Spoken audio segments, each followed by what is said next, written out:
Ahora sí, les doy la bienvenida en nombre de la Sociedad Chilena de Neuropsicología Clínica. Esta es la sociedad que agrupa a psicólogos clínicos especializados en neuropsicología, ya sea en adultos como en niños. Así que les invito a quienes estén interesados en de qué se trata esta especialidad o que quieran saber cómo sumarse a la sociedad, a que puedan seguir nuestras redes sociales o nuestra página online.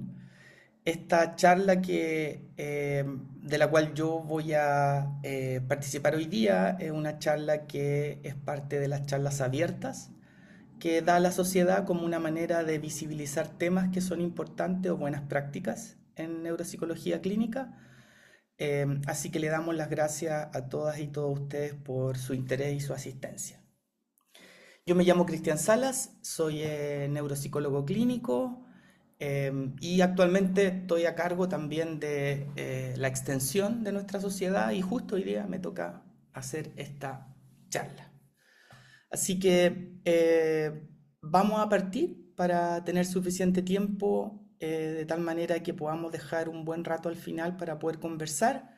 Y la idea es poder mostrarles a ustedes algunas ideas que tienen que ver sobre la psicoterapia en personas con demencia. ¿Ya? Ahora, ¿por qué queremos hablar de este tema y por qué pensamos que este tema podía ser un tema interesante para la comunidad? Es por varias razones. En general, tiene que ver con el hecho de que esta es una población muy grande y que está en aumento en países desarrollados y en vías de desarrollo. Son personas que requieren distintos tipos de cuidado y que tienen necesidades que son muy complejas eh, y que además presentan importantes problemas de salud mental y por lo tanto el cuidado psicológico de estos pacientes y de sus familias es una parte fundamental de su tratamiento. No obstante, probablemente debido al interés que ustedes mismos han mostrado, lo que ocurre es que no sabemos muy bien o respecto de qué se trataría este cuidado psicológico a las personas con demencia y especialmente de qué se tratarían algunas intervenciones psicológicas o psicoterapéuticas con esta población. Así que el objetivo de hoy, en cierto sentido, es presentarles a ustedes de qué se tratarían como los problemas comunes que las personas con distintos tipos de demencia enfrentan a nivel psicológico. Especialmente me voy a enfocar en el tema del diagnóstico y el apoyo postdiagnóstico, que es algo muy importante y que en Chile todavía estamos peleando por tenerlo. Y finalmente voy a mostrarles a ustedes un modelo que es extremadamente útil, que puede servir para pensar el abordaje psicológico de los pacientes con demencia y un modelo de intervención psicoterapéutica con ellos que permita eh, apoyarlos a enfrentar, ¿cierto?, los múltiples desafíos que tienen que enfrentar debido a los cambios que trae la patología neurológica. Ese es un poquito el objetivo de hoy, ¿ya? Entonces vamos a partir. Para quienes se lo pierden o llegan tarde, la Sociedad de Neuropsicología Clínica tiene un canal en YouTube. Ahí todas las presentaciones se cuelgan al canal, así que ustedes pueden verlas posteriormente.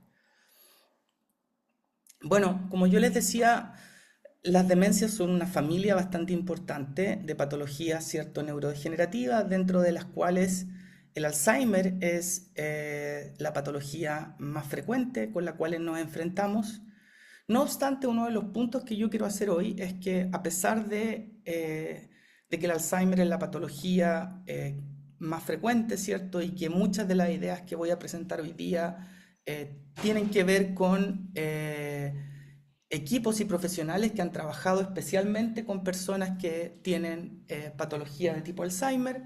eh, Estas ideas también pueden aplicarse a otras poblaciones que también presentan alteraciones cognitivas, alteraciones funcionales, ¿cierto? Por ejemplo, pacientes con Parkinson, pacientes con demencia vascular, etcétera, ¿ya?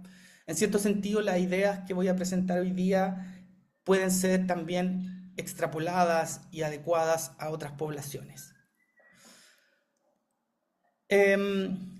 No voy a entrar en abordar la demencia en sí, ¿cierto? Nosotros sabemos de que la demencia es una patología neurodegenerativa, por lo cual lo que queremos decir con eso es que en el cerebro, ¿cierto? Hay procesos que son patológicos, que hacen de que ciertas funciones del cerebro se comprometan, ¿cierto? Se deterioren de una manera distinta a el proceso de envejecimiento de una manera anómala, ¿cierto? Y usualmente tiene que ver con procesos donde hay acumulación de proteínas, generación de plaquetas, que eso va produciendo, ¿cierto? Un daño progresivo y que a distinto ritmo, dependiendo de la demencia, va a ir avanzando.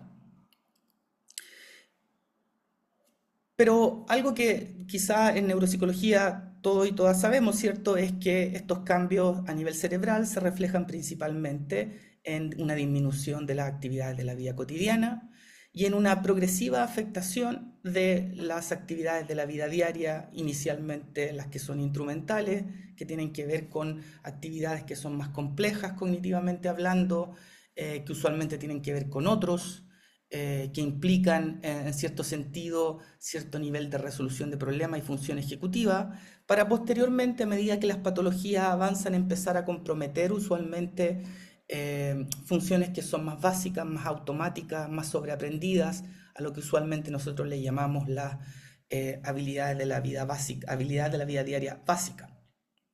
Ahora, el punto que quizás quiero hacer es que en general el abordaje de los pacientes con demencia ha estado extremadamente enfocado en optimizar su funcionalidad, en enlentecer el deterioro cognitivo con distintos tipos de intervenciones, en apoyar a las familias, ¿cierto?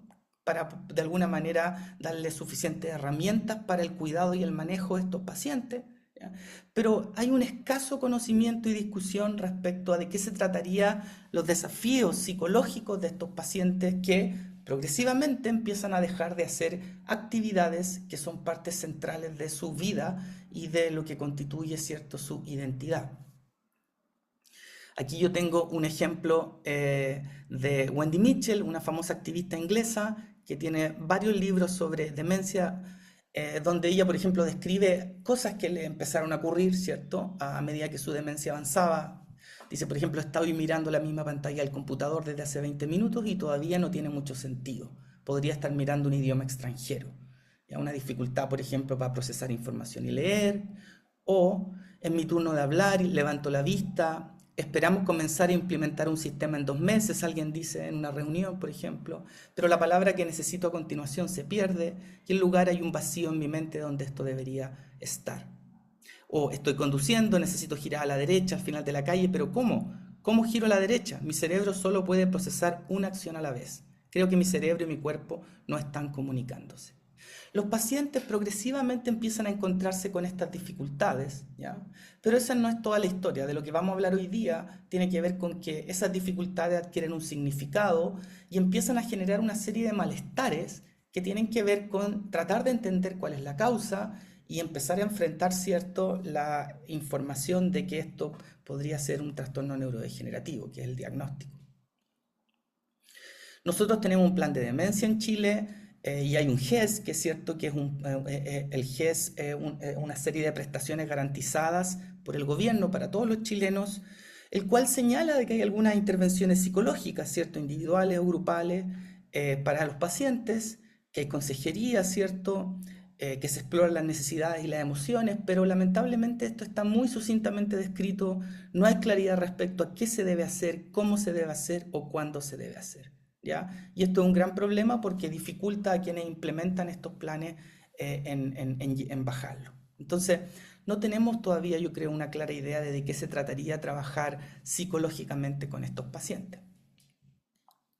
No obstante, desde hace ya más de 30 años que hay evidencia que ha ido mostrando que los pacientes cuando tienen un diagnóstico de demencia presentan una serie de emociones comunes, ¿ya? o desajustes emocionales comunes que tienen que ver con ciertas preocupaciones que empiezan a emerger, como la ansiedad o miedo al futuro, ¿cierto? Preguntas como ¿qué me sucederá? ¿Me van a cuidar? ¿Me van a abandonar? ¿Me van a poner en un hogar, por ejemplo? Duelo o pérdida por las múltiples actividades que las personas dejan de hacer, dejar de trabajar, dejar de manejar, ¿cierto? No poder relacionarse con amigos porque no se entienden las conversaciones, etcétera.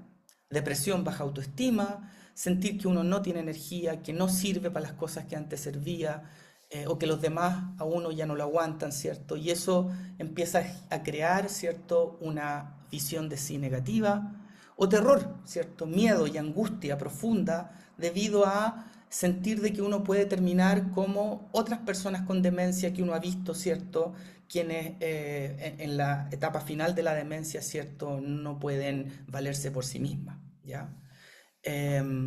Entonces, el punto es que nosotros ya sabemos, o más o menos tenemos una cierta noción respecto a que las personas con demencia pueden empezar a tener una cierta distinta, pueden empezar a tener cierto tipo de emociones problemáticas asociadas a la mayor conciencia de sus dificultades y de un diagnóstico.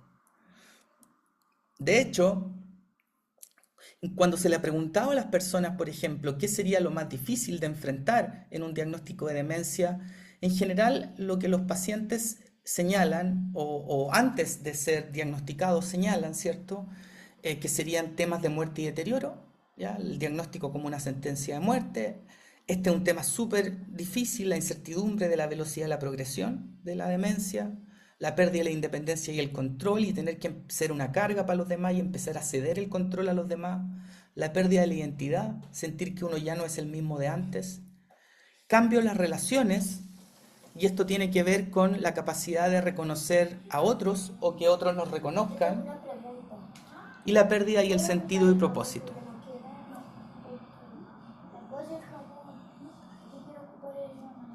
Ahora, cierra eso, ya no- ahora eh, hay autores que actualmente están proponiendo que la demencia debería ser considerada, por todas las razones que recientemente yo les he señalado, que debería ser considerada como una amenaza existencial, ¿ya?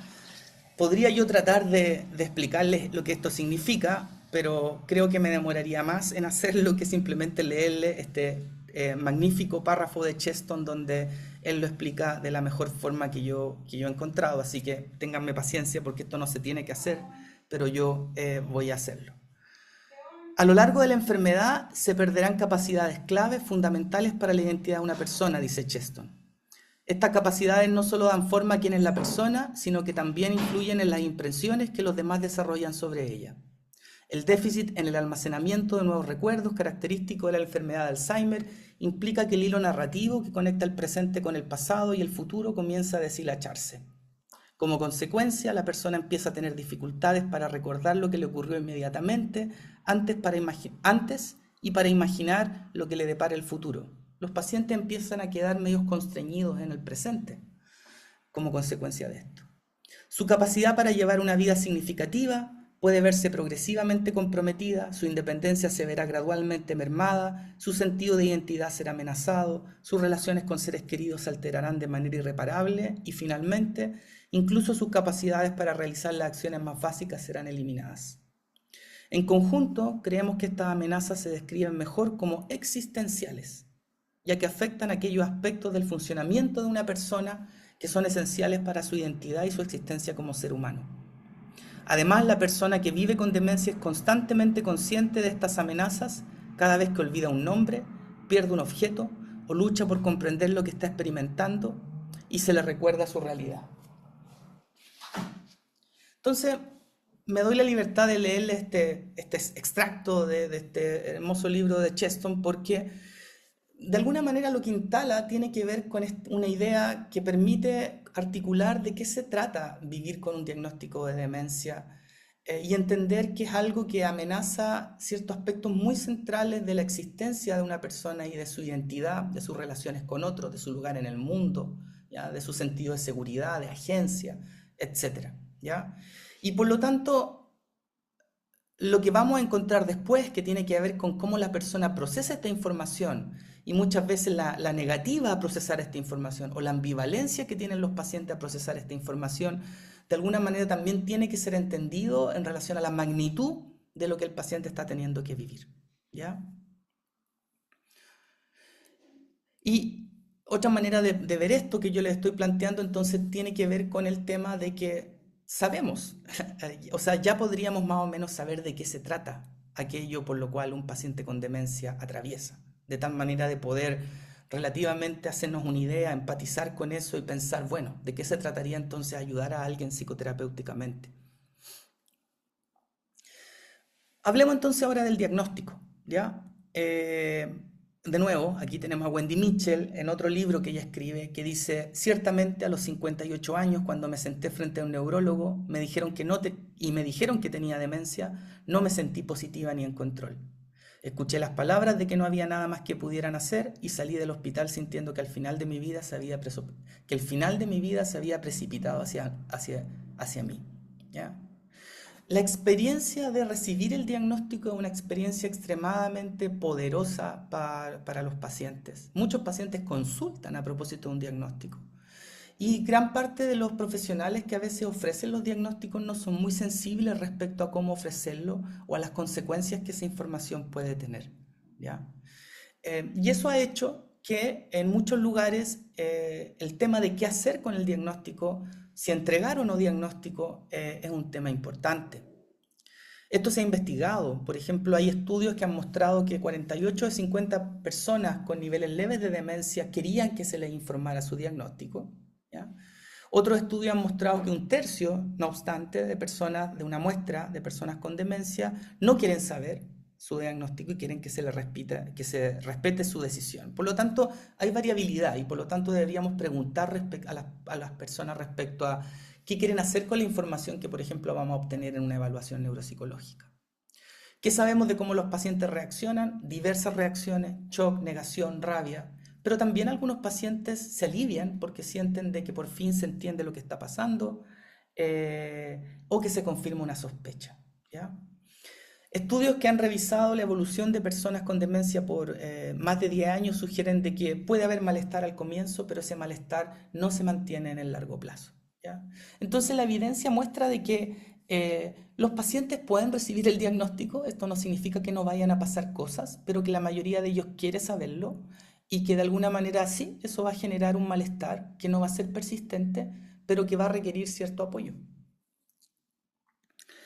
Eh, en Chile, por ejemplo, este es un tema que ha empezado a emerger hace poco y se ha sugerido, expertos como Jan Gajardo, por ejemplo, han sugerido que el diagnóstico debería ser entregado a las personas dependiendo de cuáles son las capacidades cognitivas de la persona, ¿cierto? En etapa inicial o en etapa moderada, pero deberíamos considerar el beneficio que puede ser entregar el diagnóstico, ¿ya?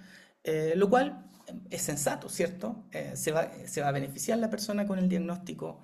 ¿En qué sentido? En otros lados, en otros países, es impensable pensar de que uno decida eso por el paciente. El paciente es quien debe decidir si quiere o no quiere, ¿cierto? No es algo que uno decida de antemano.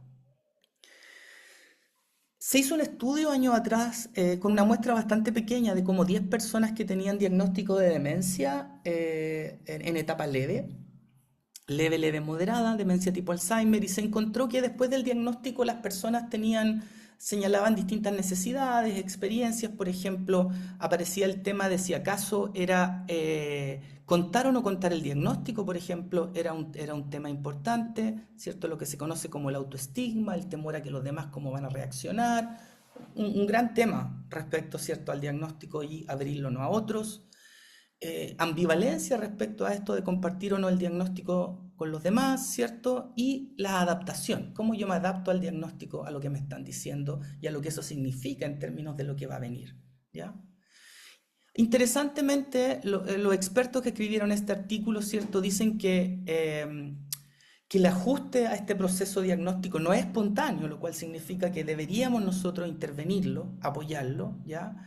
Y tiene que ser, y esto es importante después de la comunicación diagnóstica, No obstante, y esto me parece súper interesante, no hay ninguna referencia a la intervención psicológica como parte del apoyo al diagnóstico, ¿ya?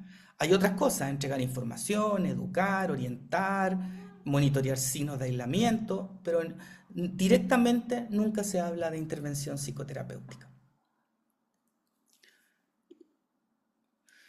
Entonces, en resumen, ¿los pacientes quieren saber sobre su diagnóstico? En general sí, eso va a tener un impacto, sí, y de alguna manera va a generar múltiples movimientos que requieren ser facilitados, ¿ya?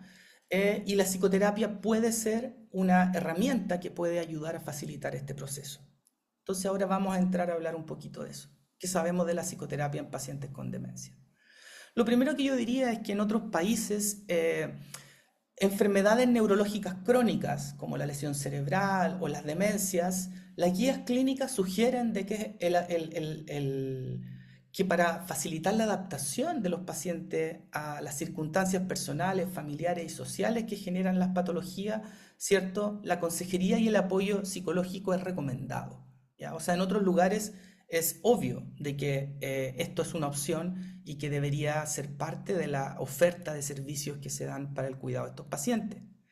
Guías como la guía NICE, ¿cierto? En relación a la evaluación y al manejo y el apoyo de las personas, ¿cierto? Sugieren que las personas que viven con demencia leve o moderada y presentan depresión y ansiedad leves y moderadas, hay que considerar los tratamientos psicológicos, ¿ya? Entonces, se fijan ustedes, ahí estamos de nuevo.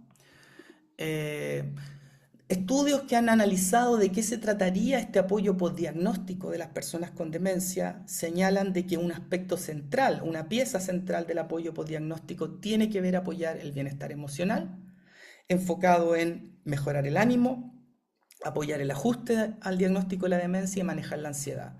Y esto, ¿cómo se hace? A través de una buena práctica que incluye, ¿cierto?, distintos tipos de terapia o intervenciones psicológicas, individuales o grupales, ¿ya?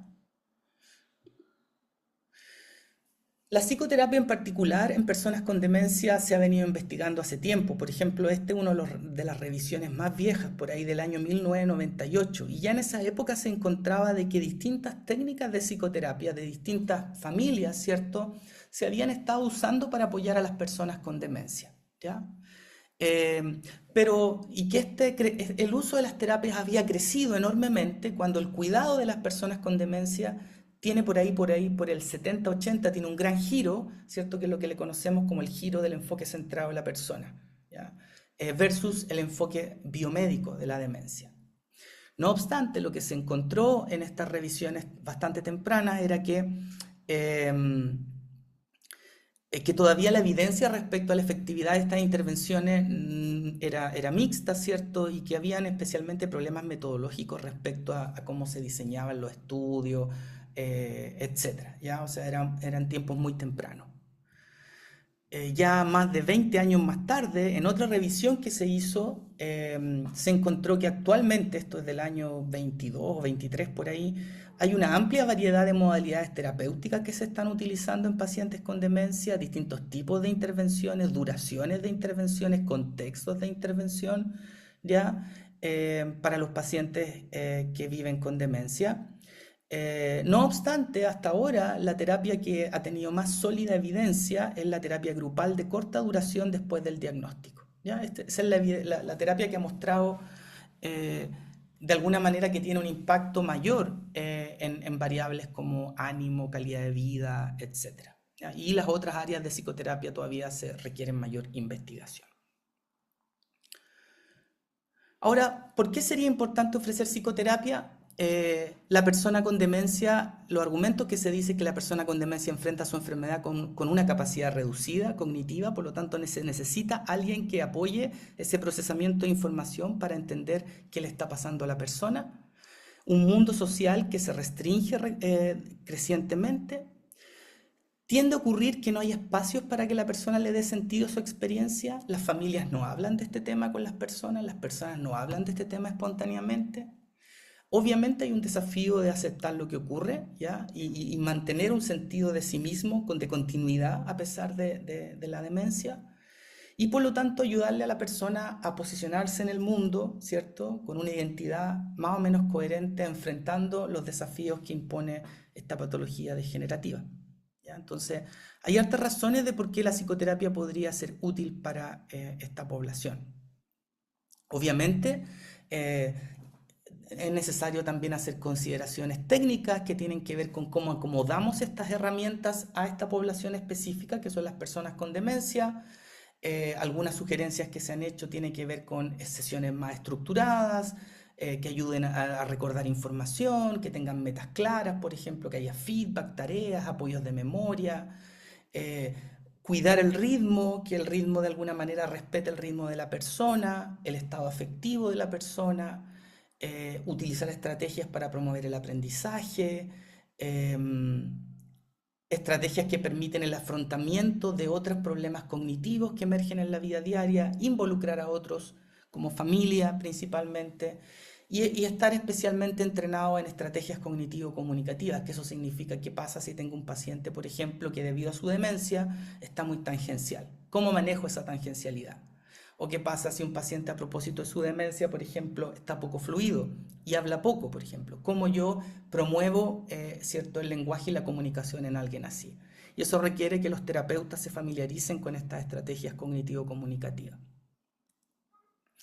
Ahora, déjenme para ir como cerrando lo que les quiero mostrar, mostrarles algo que a mí me ha parecido un modelo extremadamente interesante y útil para pensar el trabajo con los pacientes con demencia, que el modelo de Richard Cheston es un modelo que está principalmente descrito en este libro que acá yo les estoy mostrando, que se llama Demencia y Psicoterapia Reconsiderada, y que se basa en otro modelo de investigación en psicoterapia, que es el modelo de asimilación de experiencias problemáticas. En este modelo, lo que se propone es que cuando las personas tienen experiencias problemáticas, lo que ocurre es que la identidad de las personas, ¿cierto?, está compuesta por distintos aspectos o voces, vamos a llamar, ¿cierto? Y estas voces van a entrar en conflicto y algunas voces van a ser más dominantes y otras van a ser menos dominantes. Especialmente las voces dominantes son las voces que van a tratar de mantener el status quo. Las cosas están normal, todo es como siempre, versus las voces problemáticas que van a tratar de empezar a instalar la idea de que hay algo que no está funcionando igual que antes, ¿ya? Y la persona va a defenderse o va a ser ambivalente respecto a esa información como una manera de protegerse. Entonces, lo que propone Cheston es que nosotros podríamos pensar de que hay una secuencia de momentos en el proceso de ajuste o aceptación en una persona con demencia, donde la persona va a pasar desde rechazar la información de que tiene demencia hasta poder aceptar el diagnóstico y de alguna manera trabajar en cuáles son los acomodes parciales que puede hacer para poder vivir con la demencia, ¿ya? Y eso es lo que les voy a mostrar un poco ahora. A grandes rasgos, ¿cierto? Esta sería la tarea, tenemos una voz problemática, algo no anda bien, ¿cierto? La persona percibe que hay algo que no está bien, tenemos una voz dominante, que todo está ok, ¿ya? Entonces pensemos en estos pacientes donde en etapas muy iniciales, ¿cierto? Los pacientes nos parecen a nosotros como sin conciencia de enfermedad, negando, por ejemplo, no quieren hablar del tema, todo está bien, todo igual que siempre, yo siempre he sido así, por ejemplo. Y el objetivo de la intervención va a tener que ver con que esa voz problemática pueda ser escuchada y que pueda ser escuchada sin que la persona se sienta abrumada o sobrepasada por la emoción que eso genera, ¿ya? La metáfora que utiliza Cheston es que enfrentar el diagnóstico de demencia es como entrar a una pieza y la pieza está completamente iluminada y eso genera una dificultad muy importante en poder percibir visualmente. Entonces, ¿cierto? Uno tiene que acostumbrarse a esa luminosidad, ¿ya? Entonces es un proceso gradual que requiere tiempo y acostumbramiento y trabajo. Y vamos a utilizar un caso semi-real, semi-inventado para ir mostrándoles este proceso. Esta es una mujer de 67 años, doctora, con un GDS de demencia 3, que es como leve ya pasando a moderado, 2 años de evolución por problemas cognitivos, disminución de funcionalidad. Tiene una licencia hace ya más de 6 meses por sintomatología depresiva, pero ya se está pensando de que en realidad eso es secundario y lo principal es el trastorno neurocognitivo tipo Alzheimer. Y ella habla, dice, me iba bien en el trabajo, cerebro tenía yo, ya no tengo, antes no me costaban las cosas, era súper ágil, ahora soy un estropajo, yo tenía una vida súper activa y estar así lo único que disfruto es dormir. Me siento físicamente torpe y con miedo a caerme. Tengo que pensar antes de hacer, me cuesta concentrarme leyendo, no sé dónde iba. A veces me siento más perdida que el teniente Bello y no soy capaz de resolver los problemas. Como el Alzheimer no tiene cura, no hay mucho que hacer, solo quiero dormir. ¿Ya? Entonces el punto es que cuando los pacientes nos hablan y nosotros indagamos información respecto a cómo perciben lo que les ocurre, cómo entienden lo que les han dicho, ¿cierto? Cómo se sienten al respecto. El punto clave, de acuerdo a Cheston, es no pensar de que nos estamos enfrentando a una narrativa unitaria, sino que es posible que hayan distintas voces que están entremezcladas y que reflejan distintos aspectos de la persona que está procesando esta información. Entonces, por ejemplo, en este caso, podríamos pensar de que existe una voz dominante, que es la doctora competente, ¿cierto? Que dice cosas como, me iba bien en el trabajo, cerebro yo tenía, antes no me costaban las cosas, yo era súper ágil, ¿ya? Donde se representa a sí mismo como alguien eficaz, ágil, con alto rendimiento. Pero empieza a aparecer también una voz problemática que tiene que ver con el deterioro, ¿ya? Y habla de ya no tener cerebro, soy un estropajo, me cuesta concentrarme, ando perdida como el teniente Bello. Y ahí está, es una voz que genera una amenaza a la identidad previa de la doctora competente. Y hay otra voz, que es una voz que tiene que ver con la claudicación. Claudicación significa abandonar una tarea porque es muy imposible o difícil, ¿cierto? Que refleja cómo ella está enfrentando lo que le ocurre, ¿cierto? Como el Alzheimer no tiene cura, no hay mucho que hacer, solo quiero dormir. Lo único que disfruto es dormir. Y aquí esta voz, de alguna manera, lo que está reflejando de la experiencia es que la persona está viviendo este diagnóstico, ¿cierto? Como algo irremediable, que no hay margen de agencia, que no se le puede dar sentido, ¿cierto? Y que lo único que se puede hacer es retirarse, irse a dormir, ¿ya? Entonces, este es un ejemplo de que si ustedes se fijan, si tomamos un texto, una narrativa, una verbalización de una sesión con un paciente, si ponemos como atención a que esto puede estar compuesto por distintas voces o aspectos de la identidad, podemos encontrarnos, ¿cierto?, con distintas voces que van a estar reflejando distintos procesamientos, ¿cierto?, de la información que la persona está viviendo. Cheston habla de que entonces tenemos un modelo con distintas etapas, ¿ya? Lo cual debería cada etapa de este modelo, que vamos a ir avanzando desde ponerle nombre a la demencia, ¿ya? Hasta encontrar soluciones parciales a la demencia. Cada uno de estos momentos, ¿cierto? Que están, si bien descritos de manera lineal, como un modelo, ¿cierto? Implican más o menos una definición de lo que está ocurriendo, una tarea para el paciente, una tarea para el terapeuta y alguna como consideración de qué se tratarían las intervenciones que tendríamos que hacer. Por ejemplo, si el paciente está en etapa cero, que significa rechazar cualquier información sobre la demencia exitosamente, ¿cierto? Los únicos problemas que hay son los cambios sensoriales y relacionados con la edad, ¿ya? Entonces la tarea del paciente es comenzar a notar y hablar de los problemas. El terapeuta, crear un espacio seguro para que el paciente hable de su experiencia. Tenemos que ser cautelosos porque el paciente puede no sentirse cómodo hablando, ¿ya? Y a veces es útil aquí hablar de los cambios de manera general, ¿ya? Entonces, por ejemplo, acá tenemos un diálogo. Terapeuta, la veo un poco preocupada cuando menciona que le ha costado concentrarse. ¿Cómo ha notado esos cambios? Nada grave, yo creo que es la edad, ¿no? A todos se nos va poniendo la cabeza más lenta. Y además he estado cansada, trabajando tantos años, es normal. Terapeuta, sí, es cierto que con los años algunas cosas cambian. ¿Qué tipo de cambios siente usted últimamente? Tonterías, dice, olvidos típicos, me pasa como a cualquiera de mi edad, nada para hacer un drama. Entonces ustedes se fijan, rechazar, ¿cierto? Todo es normal, todo es reflejo del envejecimiento, pero el terapeuta insiste de alguna manera en seguir conversando de estas cosas, ¿ya? Seguir profundizando de manera muy cuidadosa y muy gentil. Segundo momento, pensamientos no deseados. Las voces problemáticas están puestas afuera, ¿ya? Están de alguna manera proyectadas indirectamente en otros o en historias, ¿ya? Y empiezan a aparecer emociones intensas, miedo a la pérdida del control, vergüenza, ¿cierto? La sensación de la voz problemática de que algo anda mal, ¿ya? Y a veces las personas se defienden como con la idea de ser fuerte y resiliente. El paciente tiene que aprender a oír la voz problemática directamente sin abrumarse y el terapeuta empezar a hacer convivir ambas voces, ¿ya? y por lo tanto empezar sin hacer ningún juicio a notar, a llamar la atención de las experiencias relacionadas con la demencia y empezar a introducir maneras indirectas de hablar. Por ejemplo, hablar a propósito de otras personas, ¿cierto? No directamente sobre la persona. Por ejemplo, paciente, ayer hablé con una colega jubilada, pobre, me dijo que a veces se queda en blanco. Debe ser horrible sentir que uno pierde el control. Terapeuta, suena a que esa conversación la tocó. Paciente, sí, me dio susto por ella.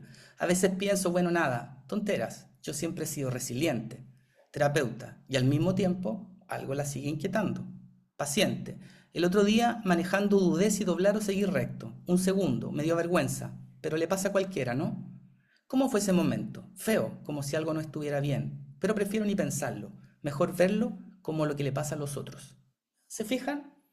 De alguna manera la persona está empezando a hablar algo indirectamente, sigue resistiéndose y el terapeuta de alguna manera va tratando de facilitar ese proceso. 3. Conciencia vaga. Aquí lo que caracteriza este momento es una alternancia, acercarse y alejarse de las experiencias problemáticas, ¿ya? Sigue siendo indirecta la voz problemática, pero sigue apareciendo también un malestar emocional, que se centra en la demencia. El paciente va a empezar a articular, ¿cierto?, las experiencias problemáticas y reconocer cómo reacciona frente a ellas. El terapeuta va a ayudar a dar forma a este material problemático, pero siempre poniendo ojo en que emocionalmente no sea demasiado, ¿ya? Y empezar a introducir nombres para los miedos, para las angustias, por ejemplo. Y cuando la cosa se pone muy intensa, ayudar a tomar distancia. Por ejemplo, en estos días me pasan cosas raras, no sé si llamarlo olvidos, pero a veces no recuerdo qué estaba haciendo. Me deja inquieta. Suena que esos momentos le generan malestar. Sí, aunque luego me digo que exagero, que debe ser estrés, pero igual me queda un miedo aquí, se toca el pecho. ¿Ese miedo aparece cuando nota esos lapsos? Sí, y me carga sentirlo. No quiero decir la palabra, pero temo que sea algo de la memoria. Podemos nombrarlo con calma. Cambios que le asustan y la posibilidad de una demencia. Pausa. Sí, eso es. Me asusta y a la vez no quiero pensarlo. Esa alternancia es comprensible. Podemos ir dándole forma a lo que siente sin que se abrume. ¿Ya? Y así, ¿se fijan? Ponerle nombre a las emociones, manejar el afecto en cierto sentido y empezar ya a conectar ciertas situaciones problemáticas cognitivas con afectos.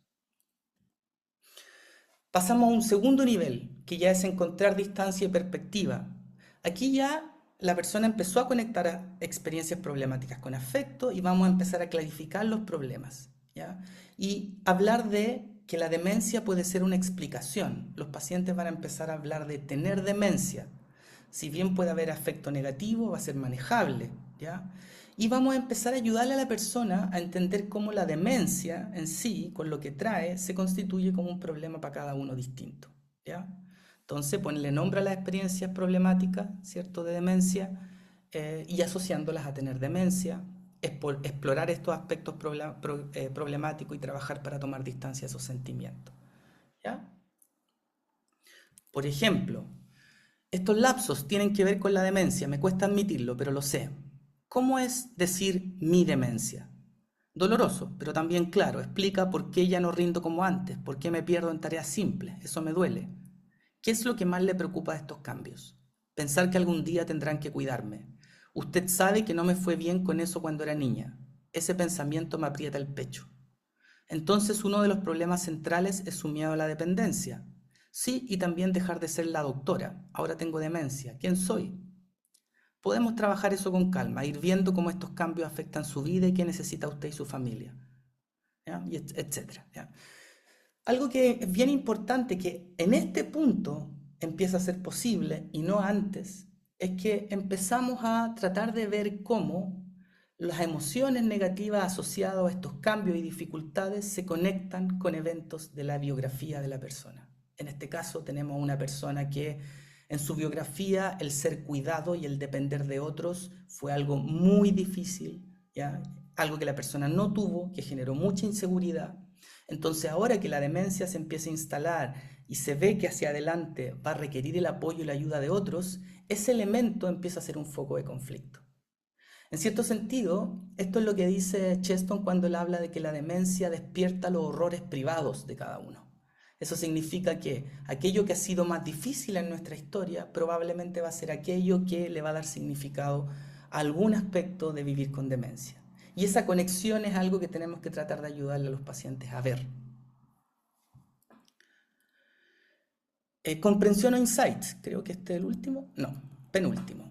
Aquí ya lo que va a caracterizar este momento es una búsqueda de apoyo, el afecto va a estar mezclado, ¿cierto? Va a ser negativo, pero la persona también va a tener una tendencia más a resolver los problemas, a tomar distancia.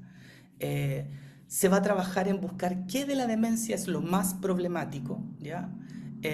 Y cómo la demencia, de nuevo, un poco como ya capitalizando en lo que hablamos antes, cómo la demencia toca aspectos de la vida que han sido difíciles, ¿ya? Entonces la tarea acá para la persona es tomar distancia de las experiencias relacionadas con la demencia y conectar con otros aspectos de la vida y apoyar a la persona a enfrentar experiencias problemáticas sería la tarea del terapeuta. Consolidar los esfuerzos para enfrentar la demencia, motivar la discusión del cuidado apropiado en el presente y el futuro, discutir comunicación del diagnóstico con otros, etc. Entonces, por ejemplo, he estado pensando, lo que más me golpea de la demencia no es solo olvidar, es sentir que puedo convertirme en una carga. Eso toca algo antiguo en mí. Siempre tuve que ser la fuerte, la que resolvía. Está pudiendo mirar ese miedo con un poco más de distancia, parece. Sí, ya no me paraliza igual, lo veo como un problema concreto que tengo que manejar. Por eso le pedí a mi hija que me acompañara a la próxima consulta. Quiero apoyo, no esconderme. Eso es un paso importante. ¿Qué cree que necesita ahora en el presente para estar mejor cuidada? Ordenarme, tener rutinas claras, descansar más y avisar cuando me sienta confundida. No esperar a que pase solo. ¿Ya? ¿Se fijan?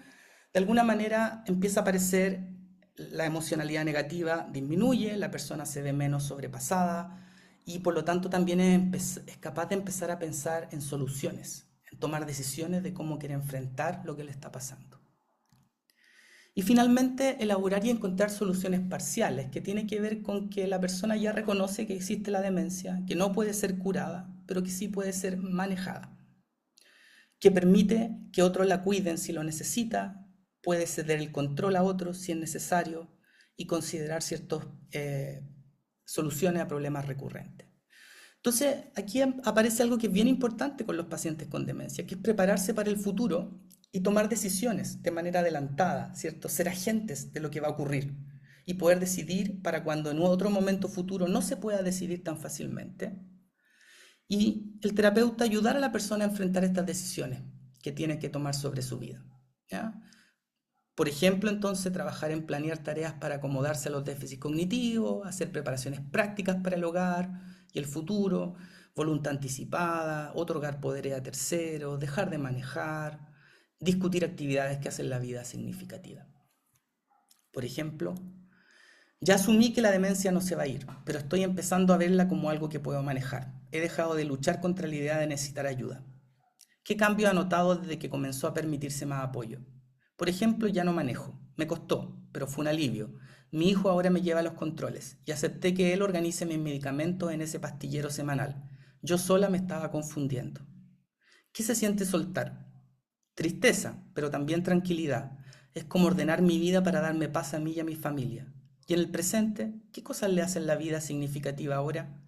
Mis amigas, las caminatas cortas, cocinar, cosas simples y ayudar a mis nietos con tareas fáciles. No soy la misma doctora de antes, pero sigo siendo alguien útil. ¿Ya? Entonces, si ustedes se fijan, cuando la persona tiene la posibilidad de identificar las dificultades, lo que es más importante, utilizar a los otros, ¿cierto?, como fuentes de apoyo práctico y emocional, de alguna manera lo que eso permite es vivir con menor defensividad la experiencia de la demencia y eso abre el espacio para poder explorar otras actividades que pueden de alguna manera como ayudar a sostener, ¿cierto?, un sentido de identidad. Usualmente tiene que ver con actividades que son actividades que la persona disfrutaba hace muchos años atrás, cuando era pequeña, o actividades que ha descubierto nuevas a lo largo de su vida. Eso también puede ser parte del trabajo. Y para ir cerrando entonces, y para que conversemos, El objetivo entonces de esta como charla ha tenido que ver con mostrarles varias cosas, mostrarles que si bien nosotros hemos avanzado en un plan de demencia que garantiza ciertos cuidados a las personas con demencia, hay un punto central de lo que se entiende como el cuidado centrado en la persona que todavía no cumplimos, ¿ya? Eh, es llamativo que si bien en nuestros planes de demencia a nivel nacional declaran ser centrados en la persona, es llamativo de que no haya claridad respecto a la experiencia de las personas con demencia o respecto al manejo y al apoyo y al cuidado psicológico, ¿cierto? Que necesitan, ¿ya? Y yo creo que eso también refleja algo sintomático todavía, como la persistencia de un modelo biomédico, pero que necesita cambiar, ¿ya? Eh, Porque de verdad tener un modelo de atención y de cuidado a las personas con demencia requiere varias cosas. Y quiero cerrar un poco con esta frase que es de Tom Kitwood, que fue el primero que empezó a hablar de el cuidado en demencia centrado en la persona. Y él dice, poner a la persona antes que la demencia, ver a la persona con demencia como un sujeto con historia, derechos, deseos, preferencias y una vida singular, no como un conjunto de síntomas. El cuidado centrado en la persona busca responder a necesidades de confort, apego, inclusión, ocupación e identidad, porque son la base del bienestar y de la continuidad del self en la demencia. Bueno, y con eso termino y les doy la palabra para que conversemos un ratito de si tienen dudas de lo que les muestro, si tienen, los hace pensar respecto a su trabajo. Pueden ir levantando la mano y yo les voy dando la palabra. Qué bueno que les haya gustado.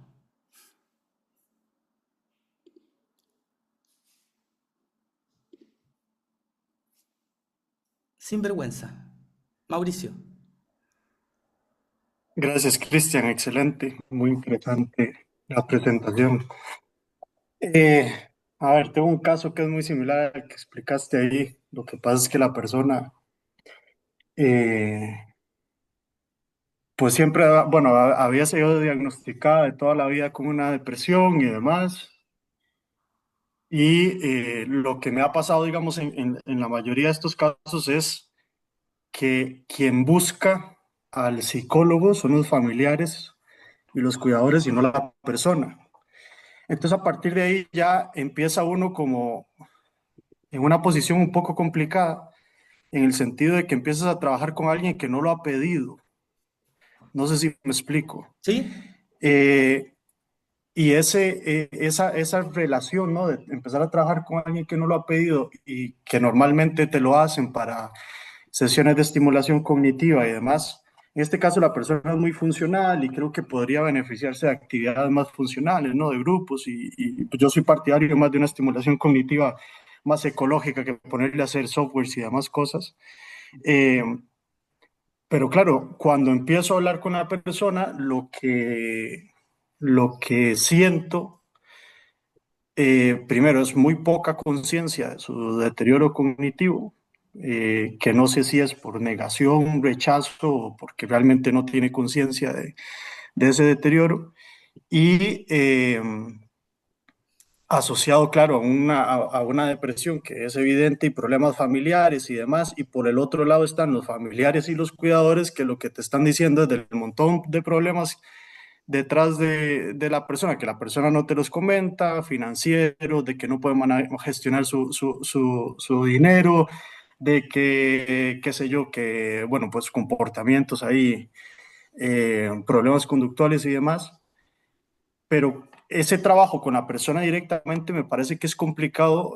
Supongo que sería esa etapa cero que proponías, pero ¿cómo salirse de esa etapa cero? Creo que es un tema muy complicado, ¿no? Porque se queda uno estancado al punto de que, bueno, por ejemplo, te digo mi experiencia personal en este momento, que yo digo, ¿qué más puedo hacer? Porque no estoy avanzando y la persona no entra, o no logro que la persona perciba la necesidad de hacer las actividades que le estoy proponiendo, Ujú. y demás, ¿no? Entonces, creo que esa etapa cero, ese como romper el hielo, diría yo, ¿no?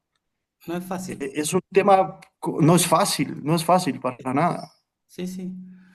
Bueno, es difícil opinar con tan poca información, pero escuchándote pienso varias cosas. Pienso que, bueno, siempre es posible de que no haya adherencia, ¿cierto? De que por distintas razones una persona, sobre todo si no consulta espontáneamente, no quiera tener ayuda, ¿ya? Y a veces es importante uno tener eso claro como una posibilidad. Porque si no, lo que eso puede generar es que tú estés como, y el paciente te perciba, ¿cierto? Como sosteniendo algo, cuando en realidad tú tampoco estás muy convencido. Entonces, por ejemplo, una conversación a veces como honesta de como parece que usted no quiere, yo no sé muy bien cómo ayudarlo, quizá incluso eso puede movilizar más cosas, versus que tú estar como empujando y esperando que el paciente como que prenda, así como los autos cuando los empujáis para que prendan cuando se les acaba la batería. Entonces, a veces como aceptar de que pueden ocurrir puede ser importante, ¿ya? Como para uno, para tener la libertad. Y no verlo como un fracaso, que a veces eso también a veces a uno lo mantiene agarrado contratransferencialmente. Y lo otro es que, bueno, dependiendo de la patología, ¿cierto? También del tipo de trastorno neurodegenerativo, hay que verlo, pero por ejemplo, quizás este caso es un caso que serviría más pensarlo como un caso donde tú estás construyendo paciente. No hay un paciente, tenés que construirlo, ¿ya? ¿Y cómo se construye un paciente? Un paciente se construye conociendo a la persona, gastando tiempo en conocerla, sus intereses, sus motivaciones, qué le complica, en qué está en la vida actualmente, y de verdad que la persona sienta que tú la estás tratando de conocer y que estás tratando de averiguar qué ahora la tiene complicada. Y a veces lo que eso puede generar es que aparece una parte de la vida de la persona donde la persona dice, aquí hay algo con lo que yo no estoy tan contento. Y eso es algo que tú le puedes llamar un área de poca resistencia. Entonces a veces uno tiene que entrar, a veces uno tiene que primero encontrar algo que para la persona sea importante y útil, un proyecto, algo que le esté apretando, y de pronto olvidar todas las otras peticiones y demandas que hace el sistema para poder como de ahí partir, ¿ya? Y eso es construir un paciente. Que el paciente sienta de que algo de lo que está pasando contigo puede serle útil. Ahora, esto dentro del contexto de un paciente que no sé, pues habrá que ver también qué perfil cognitivo tiene, qué perfil conductual, cómo eso está afectando su capacidad de enganchar contigo, de acordarse de ti, de saber para qué están trabajando, ¿cierto? Hay hartas consideraciones ahí, pues. Pero eso te respondería así como al voleo. Pero suena como que es un caso que está bueno para supervisar de manera profunda. Totalmente. Gracias, Cristian. Eso es muy útil lo que dijiste. Gracias. Vale. A ver, hay varias preguntas acá. Nati dice, una consulta según la evidencia y los datos, ¿hay suficiente cobertura en Chile en la psicoterapia en las personas con demencia central en la persona? El problema que tenemos en Chile, hasta donde yo lo entiendo, es que supuestamente el GES ofrece un tipo de prestaciones, pero muchas veces esas prestaciones son derivadas a personas, a colegas de la salud primaria, a psicólogos de salud primaria.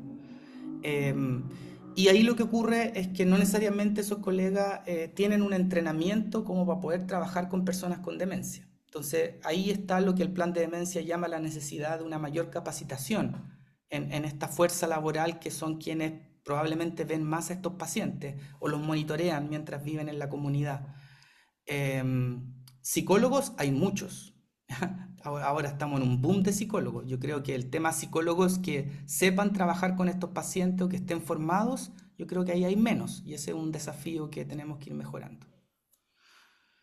Rosario dice, súper interesante Cheston.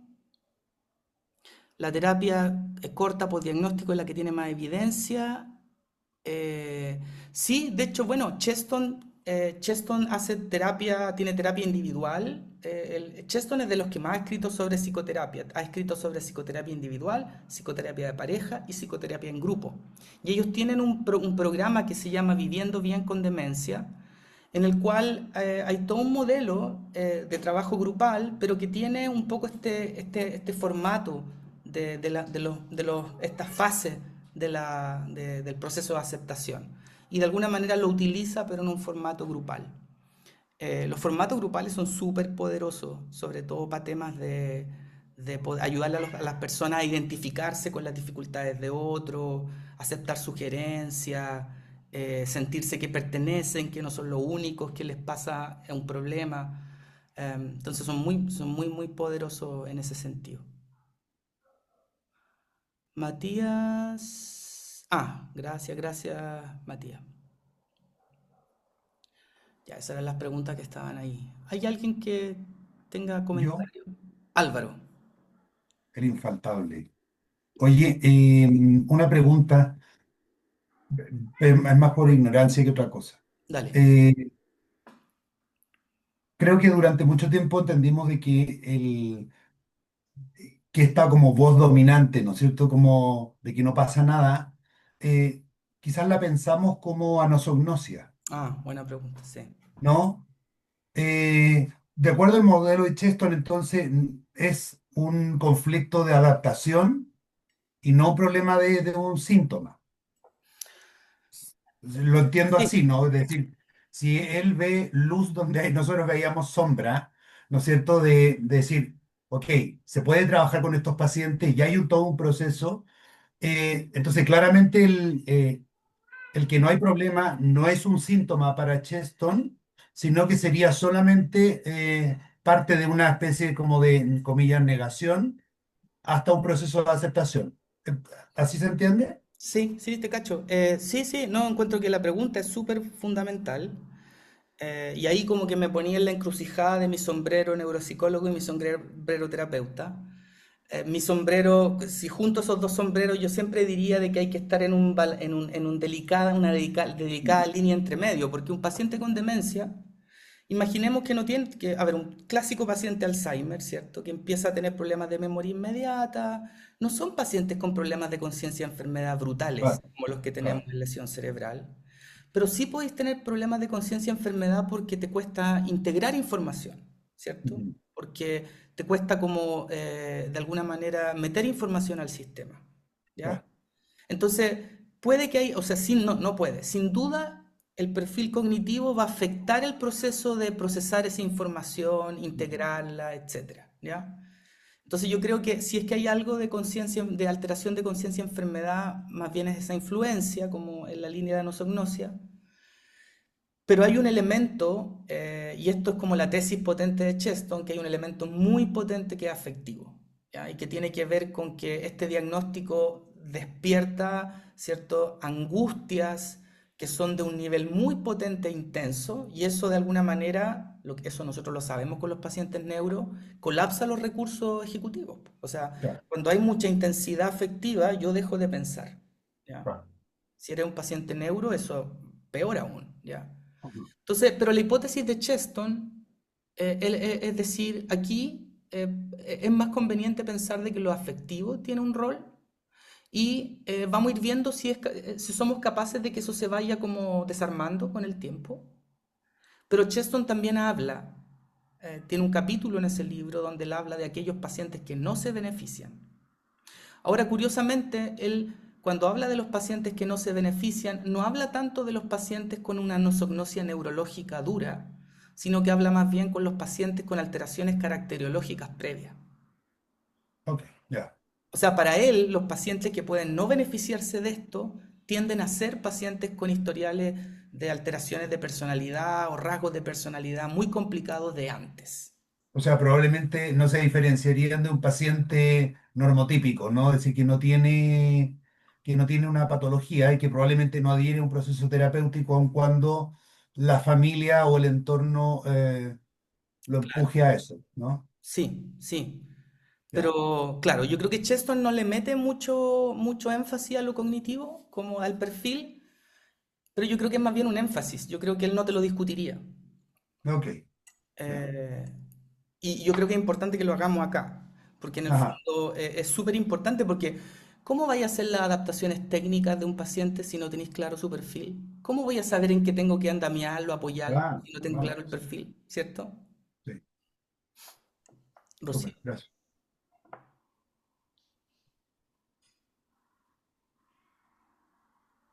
Cristian, ahí sí me Hola. escuchas. Muchas gracias. Hola, muchas gracias por la presentación.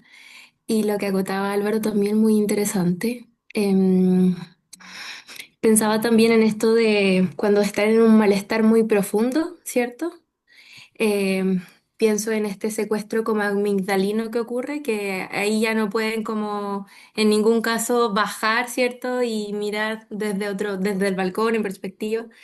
Preguntarte, en alguna etapa del trastorno neurocognitivo mayor, ¿el mindfulness servirá o eh, podría ser riesgoso en términos de conectar, ¿cierto? Mucho con algún área Sí, débil. está buena tu pregunta. Lo primero que tú dices me hace pensar en lo de la amígdala, me hace pensar en Sí. que hay una teoría, eh, Ujú, que la teoría dice de que si agarramos el cerebro y lo separamos en dos sistemas, un sistema que se llama el sistema representacional o el sistema que tiene que ver con entender las cosas, el ujú. porqué de las cosas, y el otro un sistema de sobrevivencia. El Sí. primero es voluntario, representacional, funciona en el tiempo, ¿cierto? Y el segundo es Ujú. urgencia, ¿ya? Y hay una teoría que dice de que la demencia va de alguna manera deteriorando los sistemas que tienen que ver con el primero, el sistema El primero. representacional. Ujú. Entonces lo que va ocurriendo es que empezamos a tener a alguien que progresivamente empieza a funcionar guiado por una experiencia de miedo, ¿cierto? De inseguridad. Como eh, de la emoción que lo atrapa. Exactamente. Y por lo tanto, en el fondo, muchas de las conductas tienen que ver con actos de cómo regular estas emociones negativas, ¿cierto? Desagradables, complicadas, Ujú. ¿ah? Sin tener mucha capacidad a veces, sobre todo en etapas más avanzadas, de entender qué le ocurre. El mindfulness ha sido utilizado en pacientes con demencia. De hecho, hay un libro súper famoso que no, o sea, no famoso, hay un libro poco famoso que se trata de una profesora no, pero este es de una con lesión cerebral. Pero se ha utilizado, perdona, pero en general lo que se ha visto es que hay que hacer ciertos ajustes. O sea, hay dos Ujú. cosas. Uno, si la persona como que tiene la disposición a utilizar y a querer aprenderlo. Y dos, Ujú. si los ejercicios que estamos utilizando de mindfulness son suficientemente concretos para que la persona pueda adherir a ellos.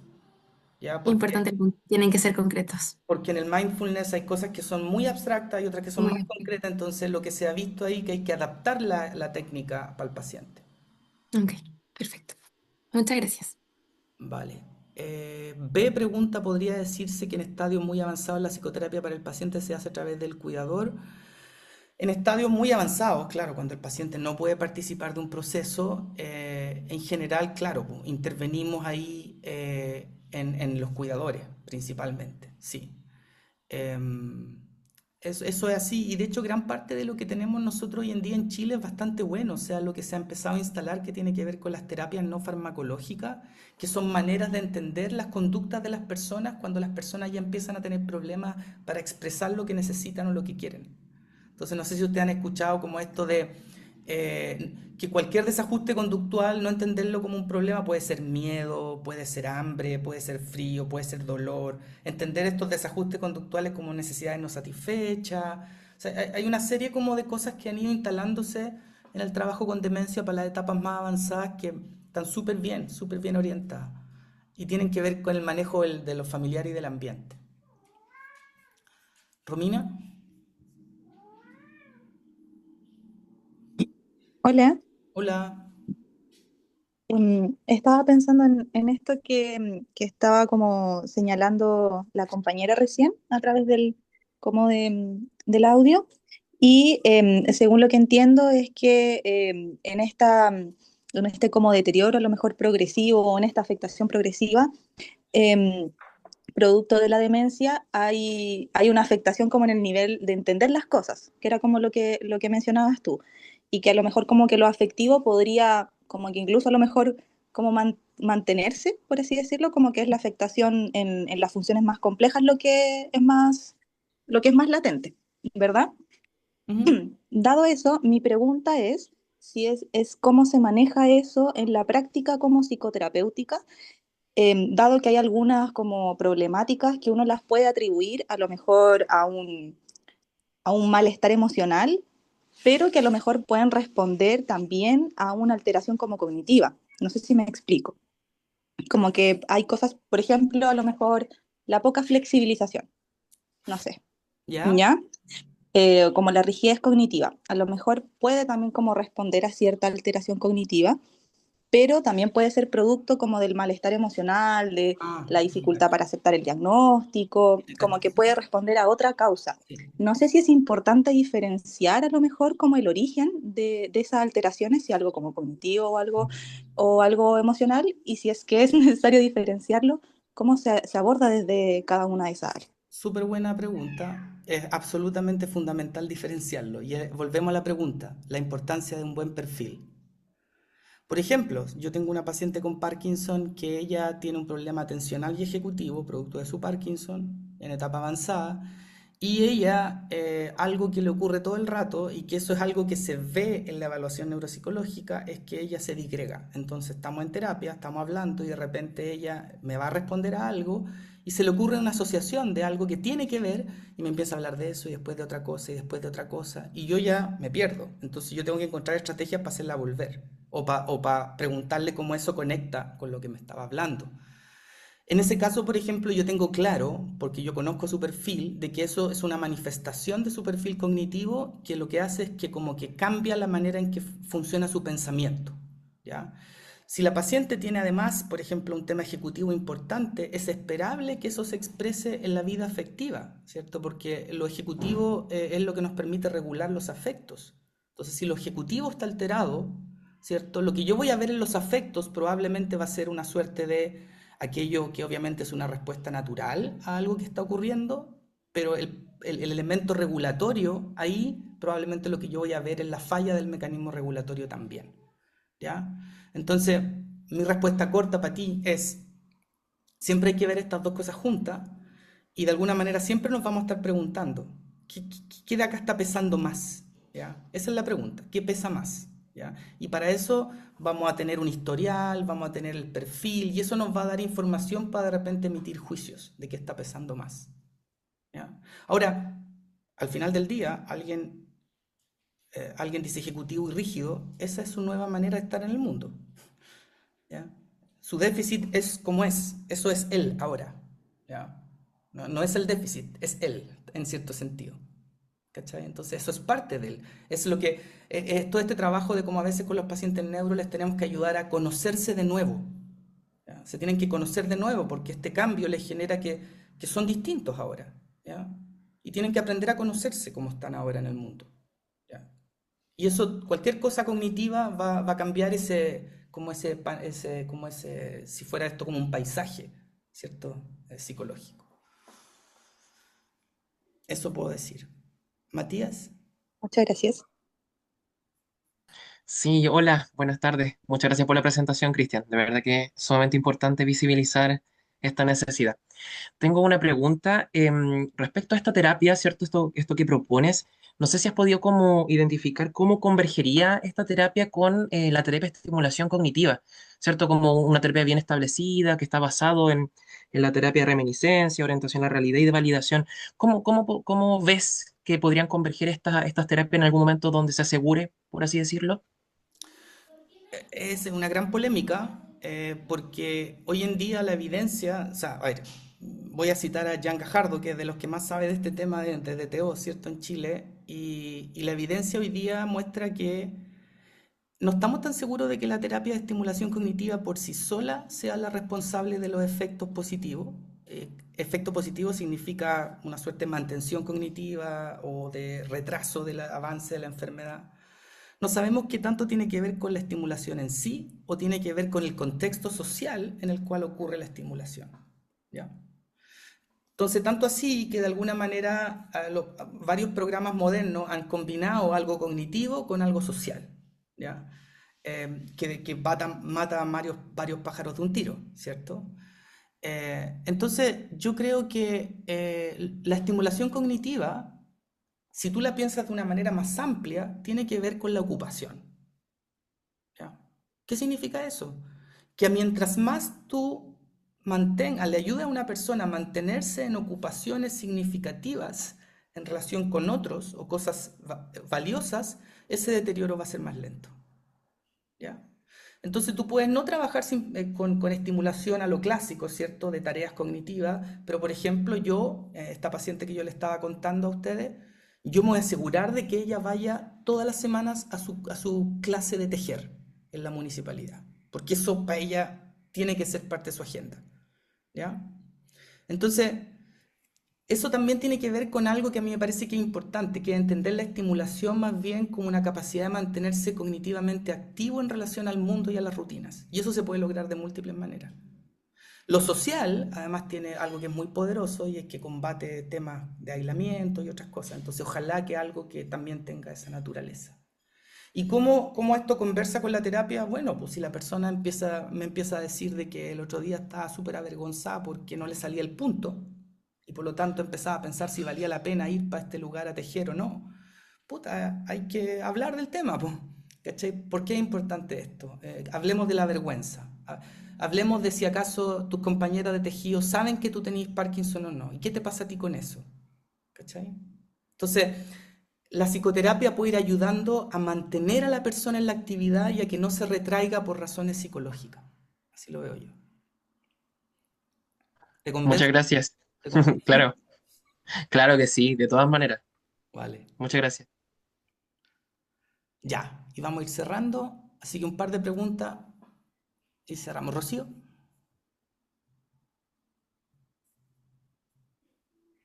está ahí en silencio, Rocío. Ahora sí, perdón. Mencionaste algo muy bonito para mí, que es como el propósito de la actividad significativa, ¿cierto? Que conecten con lo que realmente les impacta, Sí, ¿cierto? po. Evidencia, ¿recomiendas alguna evidencia en relación a eso? No sé qué evidencia, pero hoy en día, por ejemplo, los grandes programas que están, por ejemplo, el TAP, Taylor Activity Program, que es como lo que la Ya. rompe en los terapeutas ocupacionales, es un programa para Ujú. pacientes con deterioro moderado severo, alteraciones conductuales, y se basa en el principio de entender qué aspectos de la biografía pueden ser utilizados Ok. para ayudar a las personas. ¿Cachai? Entonces, hay algo en todos estos programas que en otros países ya son como estándar, hay algo que tiene Ujú. que ver con conectar lo que estamos haciendo con algo significativo. Exacto. Ya. Ok. Eh, y ahí te puedo ir a evidencia más básica, pues como la importancia de la motivación en la cognición, por ejemplo, hay un montón de Sí. otras líneas de evidencia. El impacto de la emoción también. El impacto de la emoción, ¿cierto? Sobre todo en muchas patologías por demencia, los sistemas de aprendizaje emocional están preservados. Entonces las personas, Entonces se puede agarrar de eso para que la es- persona vuelva al propósito y a la identidad, ¿cierto? y para vincularse con otros, ¿cierto? Para sentirse Exacto. seguros en relación a otros. Ahí hay hartas cosas que son importantes. Perfecto. Gracias. Y aparece a la Javi le gusta el tap. Sí, muy bien. Sí, pues el tap es bien bacán, po, y se funda en ese principio. Llama, Mauricio. No, Cristian, también hay un programa interesante en Países Bajos que se llama Meeting Centers o centros de encuentro que pueden ¿Ya? buscar en Meeting Centers, lo buscan así sobre, hay todos, digamos, alrededor de todos los Países Bajos y no es un centro diurno, digamos, o un centro de día, sino es más como una actividad social comunitaria que lo que trata de hacer es tener centros en lugares específicos de, vamos, centrales o ubicados de una, digamos, centralizados en la ciudad donde las personas con demencia pueden acudir, pero también compartir y tener una especie de actividades intergeneracionales también con personas menores y todo el tema ese, y hay cierta evidencia de Ujú. que funciona más en temas de calidad de vida y demás, y un poco en cognición, pero también es interesante echarle un ojo a eso por ahí. Sí, pues hay hartas cosas un poco en esa línea y yo creo que es una línea re importante que va en contra del aislamiento, ¿cierto? Y la disminución de la actividad. Eh, ya, entonces bueno, vamos a ir cerrando un poco como para algunas palabras al cierre mías, que el objetivo de esta presentación tenía que ver con instalarles una idea y la idea es que es posible hacer intervenciones en psicoterapia con pacientes con demencia, ¿ya? De que existe evidencia que ha mostrado de que hay maneras de hacerlo. No obstante de que quizá el primer paso es lograr entender de qué de qué se trata o de qué podría tratarse vivir con demencia y tener un diagnóstico, como lograr empatizar con eso. ¿Y por qué puede que eso sea importante? Porque en general lo que ocurre es que las personas no hablan del tema de la demencia. No se habla entre las familias, ¿cierto? Los profesionales tienen susto de estos temas porque la demencia es algo que genera angustias muy profundas, ¿cierto? Son existenciales, como decía Cheston. Em, y por lo tanto, nada, pues anímense, si ustedes están con pacientes con demencia, anímense a probar, anímense a tratar a no asumir de que porque el paciente tiene un tema cognitivo no va a ser capaz de poder hablar respecto a lo que le ocurre. Eso es fundamental, ¿ya? Eh, si el paciente, después de muchos intentos que ustedes tengan, ustedes no lo logran, ok, ahí dense por vencidos, pues. Pero si no, háganlo, ¿cierto? Hasta que prueben de que no se puede. Y yo creo que se van a sorprender, se van a encontrar con experiencias bien valiosas respecto a cómo estos pacientes valoran y agradecen el que pueden hablar con alguien y pueden empezar a ordenar un poco su vida y a entender lo que les está pasando. Así que eso, bueno, les doy las gracias a todos y a todas. La charla va a quedar colgada ahí en el canal de YouTube, como está diciendo por ahí la Pauline. Aquí les dejo mi correo. em,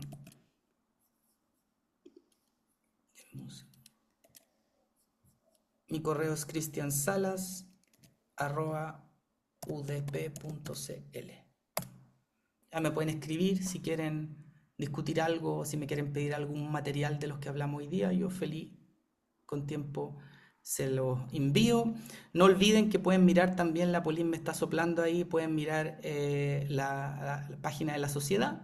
La sociedad siempre vamos a tener estas actividades para afuera, pero también vamos a tener actividades para adentro, internas, tenemos supervisiones, donde muchas veces abordamos estos temas. Así que eso, pues muchas gracias por su tiempo y por el interés. Espero que les vaya muy bien. Nos vemos. Chao. Chao.